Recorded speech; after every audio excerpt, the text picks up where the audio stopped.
সকলকে রূপান্তরিত YouTube channel পক্ষ থেকে স্বাগতম। আপনারা যারা হোয়াটসঅ্যাপ ইউজ করেন তাদের আমরা কয়েকটি হোয়াটসঅ্যাপের গুরুত্বপূর্ণ সেটিং আজকে আমরা এই ভিডিওতে দেখব। আমাদের ১ নম্বর সেটিংটি হলো, আপনারা যারা হোয়াটসঅ্যাপ ইউজ করেন, আপনাদের যারা মেসেজ করার সময় আপনারা যদি মেসেজটা সিন না করেনও তাহলে কিন্তু মেসেজটা সিন হয়ে যায় অটোমেটিক। এই সিনটা কিভাবে আমরা যতক্ষণ পর্যন্ত ক্লিক না করে সিন করব, সেটা আমরা কিভাবে সিন করব ততক্ষণ পর্যন্ত না হবে সেটা আমরা দেখব। তাহলে যে আপনাকে মেসেজ দিয়েছে সে বুঝবে যে আপনি মেসেজটা সিন করেন নাই। তার জন্য আমরা শুরুতে হোয়াটসঅ্যাপে চলে যাব। হোয়াটসঅ্যাপে যাওয়ার পরে আমরা আমাদের যে এমন একটা ইন্টারফেস দেখাবে, তখন আমরা উপরে এই যে থ্রি ডট বাটন আছে, থ্রি ডট বাটন আমরা ক্লিক করব। ক্লিক করার পরে একবার সবার শেষে আছে সেটিং, এখানে সেটিংয়ে ক্লিক করব। সেটিংয়ে ক্লিক করার পরে এখানে আছে প্রাইভেসি, এই প্রাইভেসিতে আমরা ক্লিক করব। প্রাইভেসিতে ক্লিক করার পরে এখানে আপনারা শুরুতে একটা অপশন দেখতে পাচ্ছেন, লাস্ট সিন অ্যান্ড অনলাইন। এখানে আমরা এটা নো বডি করে দিব। তাহলে কেউ যদি মেসেজ করে যতক্ষণ পর্যন্ত আমরা সিন না করব ততক্ষণ পর্যন্ত সেটা সিন দেখাবে না। তারপর ব্যাকে আসবো। এখন আমাদের দ্বিতীয় সেটিংটি হলো, আপনারা যারা টু স্টেপ ভেরিফিকেশন করতে চাচ্ছেন তারা কিভাবে টু স্টেপ ভেরিফিকেশন করবেন। আমরা এর জন্য শুরুতে উপরে আবার থ্রি ডট আইকনে চলে যাব। চলে যাওয়ার পরে এখানে সেটিং লেখা আছে সর্বশেষে, এখানে সেটিংটি উপর ক্লিক করব। করার পর এখানে আপনারা দেখতে পাচ্ছেন অ্যাকাউন্ট, সবার প্রথমে এই অ্যাকাউন্টের উপর ক্লিক করব। অ্যাকাউন্টে ক্লিক করার পরে আপনারা 4 নম্বর অপশন দেখতে পাচ্ছেন টু স্টেপ ভেরিফিকেশন, এখানে আমি ক্লিক করব। করার পর আমি এখানে টার্ন অন, নিচে লেখা আছে, আমি এই টার্ন অনে ক্লিক করব।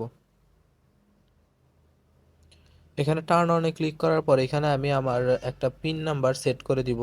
আমি একটা পিন নাম্বার সেট করে দিলাম। পিন নাম্বারটা আবার কনফার্ম করে দিব। কনফার্ম করে দেওয়ার পর আমি এখানে সেভে ক্লিক করার পর আমার একটা ইমেল অ্যাড্রেস চাবে, যদি আমার পিনটা রিসেট করতে চাই। আমার ইমেল অ্যাড্রেস অ্যাড করবো না, তাই আমি এটা স্কিপ করে দিলাম। করে দেওয়ার পর এখানে স্কিপ ইমেল, এখানে ক্লিক করব। এখন চাইলে আপনার এই যে চেঞ্জ পিন থেকে আপনারা সর্বশেষে দেখতে পাচ্ছেন চেঞ্জ পিন, এখান থেকে আমি দেখিয়ে দিচ্ছি। এখানে আপনারা দেখতে পাচ্ছেন চেঞ্জ পিন, এখান থেকে আপনারা চাইলে পিনটা চেঞ্জ করতে পারেন। উপরে লেখা আছে টার্ন অফ, এখান থেকে আপনারা টু স্টেপ ভেরিফিকেশনটা অফ করতে পারেন। এখন যদি আমি ব্যাকে চলে আসি, দেখতে পাচ্ছেন আমার এখানে ভেরিফিকেশন করার কারণে আমার এখানে একটা পিন চাচ্ছে, না হলে আমাকে এখানে কি করতে দিবে না, কোনো মেসেজ ট্যাসেজ কিচ্ছু করতে দিবে না। আমি এখানে পিনটা দিয়ে দিলাম, আমার এটা ওপেন হয়ে গেল।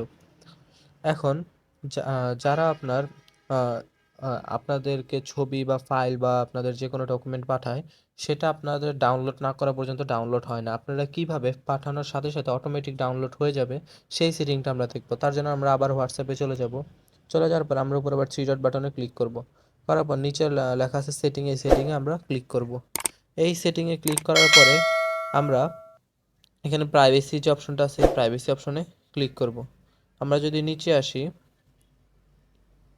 এখানে এই সেটিংটা যে আমাদের ফাইলগুলো যে অটোমেটিক ডাউনলোড হবে তার জন্য আমরা কি করব, এখানে দেখতে পাচ্ছেন স্ট্রং অ্যান্ড ডাটা, ওই অপশনটা না, আমরা এখানে 1 2 3 4 5 6 নম্বর যে অপশনটি স্ট্রং অ্যান্ড ডাটা, এখানে ক্লিক করব। এখানে ক্লিক করার পরে এই যে এখানে লেখা আছে হোয়েন, সবার শেষে লেখা আছে হোয়েন ইউজিং মোবাইল ডাটা। এই হোয়েন ইউজিং মোবাইল ডাটা আমরা এখানে যে কয়টা টিক করে দিব, সে কয়টা আমাদের অটোমেটিক যখন ডাটা ইউজ করব তখন সেগুলো অটোমেটিক ডাউনলোড হয়ে যাবে। আবার যখন ওয়েন কানেক্টেড ওয়াইফাই, এখানে যদি আমি ক্লিক করি, করার পর এখানে আমি সবগুলো টিক করে দিলে এখানে সবগুলো অটোমেটিক ডাউনলোড হবে। আমি ডকুমেন্টটা করব না, তাই আমি ওকে দিয়ে দিলাম। এখানে আমি ডকুমেন্টটা করব না, তাই আমি এখানে ওকে দিয়ে দিলাম। এভাবে আপনারা যারা হোয়াটসঅ্যাপে এই সব সেটিং করে রাখবেন তাদের জন্য টু স্টেপ ভেরিফিকেশনটা করলে আপনাদের নিরাপত্তার অনেক হবে, উপকার হবে। আপনারা চাইলে আপনাদের আইডিটাকে অনেক সেফলি রাখতে পারেন। আপনারা এখন চ্যাট থিমের যে কালারটা, ওইটা আপনারা কিভাবে চেঞ্জ করবেন আমি সেটা দেখাবো। এখানে আপনার উপর আবার থ্রি ডট বাটনে আসবেন, আসার পরে নিচে সেটিং লেখা দেখছেন, এই সেটিংয়ে ক্লিক করবেন। করার পর আপনার এখানে চ্যাট লেখা দেখতে পাচ্ছেন 4 নম্বরে, এই চ্যাট লেখার উপর ক্লিক করব। করার পর সবার শুরুতে আছে থিম, এই থিমে যদি আমি ক্লিক করি, এটা যদি আমি এখন ডার্ক করে দিই, তাহলে আমার যে হোয়াটসঅ্যাপের যে আপনার যে থিমটা, ওই থিমটা আমার ডার্ক, অর্থাৎ আমার অন্ধকার হয়ে গেছে। দেখেন আমার এখানে পুরোটা আমি ডার্ক, এভাবে আমি লাইটও করতে পারবো। তো মূলত এই ছিল আমাদের আজকের ভিডিও। আমাদের চ্যানেলে এমন সকল আরও গুরুত্বপূর্ণ টিপস অ্যান্ড ট্রিক্স পেতে অবশ্যই আমাদের চ্যানেলটিকে সাবস্ক্রাইব করবেন এবং পাশে থাকা বেল আইকনটিতে ক্লিক করবেন, এবং পরবর্তী কী বিষয়ে ভিডিও চাচ্ছেন অবশ্যই কমেন্ট করতে ভুলবেন না। আসসালামু আলাইকুম।